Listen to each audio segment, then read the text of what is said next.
వాడిని ఎవరు ఏం చేయలేరా డాడీ? చరిత్రలో ఏ క్రిమినల్ కూడా శిక్ష నుంచి తప్పించుకోలేదు. వీణ్ణి ఫినిష్ చేయడానికి ఒకడుంటాడు.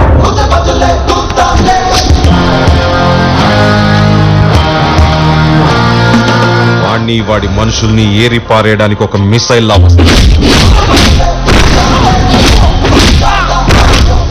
6 అడుగుల గోతిలో వాణ్ణి పడుకోబెట్టే చావు 6 అడుగుల రూపంలో వాడి కళ్ళ ముందు కనబడుతుంది.